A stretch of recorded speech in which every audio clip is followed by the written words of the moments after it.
Je passe à la liste libre à l'heure. C'est Monsieur Roy qui intervient. Merci Madame le maire. Une question urbanisme. Faisons le point sur les programmes de logement collectif. Alors, selon nos calculs, avec la construction prévue entre 2023 et 2025 de 661 logements SRU, 308 logements libres et 78 intermédiaires, auxquels s'ajoutent 524 logements SRU, 192 libres et 32 intermédiaires réalisés entre 2017 et 2023, quel sera le taux final des logements sociaux à Deuil-la-Barre une fois ces projets achevés? Il me semble que tout à l'heure vous avez répondu à un chiffre, mais je ne sais pas si ça prend en compte toute cette période. Le SDRIF préconise une densification visant à augmenter le parc de logements de 1300 à 1500 unités à Deuil-la-Barre, alors que notre commune projette d'atteindre 1795 logements, si je fais l'addition de ce que j'ai dit au préalable, d'ici 2025. Ne pensez-vous pas que cette course effrénée pour se conformer à la loi SRU, imposée par l'État, combinée à l'ajout de logements intermédiaires et libres, entraîne une bétonisation excessive, Madame le maire? Cette urbanisation galopante risque de dégrader le cadre de vie et l'identité de quartiers comme les Mortes-Fontaines, tout en imposant un redimensionnement coûteux des infrastructures publiques, les écoles, transports et services, qui sont sous-dimensionnés aujourd'hui avec des dépenses conséquentes à la clé. Par ailleurs, plusieurs programmes majeurs de construction collective, en plus du projet d'îlot post-commissariat, sont prévus sur notre commune. Pourriez-vous nous fournir des détails précis sur ces projets? Les dates estimées, les emplacements, répartition entre logements sociaux, libres et intermédiaires. Merci. Madame Doué va vous répondre. Merci, Madame Doué. Comme vous le savez ou pas, le pourcentage de logements sociaux est communiqué par les services de l'État au regard des constructions de logements sociaux par rapport aux résidences principales situées sur la commune. Ce chiffre dépend notamment du recensement INSEE pour le nombre de résidences principales et pas seulement de constructions réalisées. De plus, la commune ne maîtrise pas les dates de fin de chantier. Il n'est pas possible pour la commune d'anticiper le pourcentage de logements sociaux d'ici quelques années. Par ailleurs, vous confondez objectifs triennaux et loi SRU, alors qu'ils procèdent d'une logique différente. Les objectifs triennaux reposent sur les permis délivrés et les opérations programmées.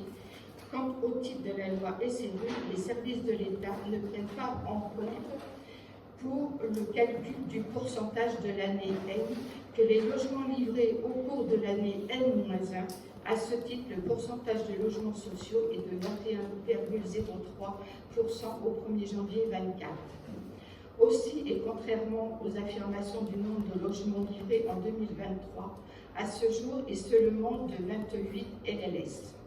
Quant au programme dont la livraison est annoncée en 2025, ils apporteront 229 logements, dont 118 LLS, 46 accessions et 45 LLI, répartis de la façon suivante. 270-280 rue d'Épinay, 45 logements accessions, 52 logements sociaux, 46 logements intermédiaires, permis délivrés en 2019, livraison deuxième semestre 2025. Comme vous le disiez tout à l'heure, Madame le maire, entre le départ et la réalisation, là, vous voyez, il s'est passé 6 ans, parce qu'il y a beaucoup de recours également. 59 bis avenue de la Division Leclerc, pension de famille, 28 logements sociaux, livraison 3e trimestre 2025. 511 route de Saint-Louis, la résidence inclusive, 58 logements sociaux, livraison 3e trimestre 2025. Donc, comme vous l'avez dit également, Madame le maire, il y aura 24 logements destinés aux personnes présentant un handicap. La commune ne mène donc pas une course effrénée à la construction.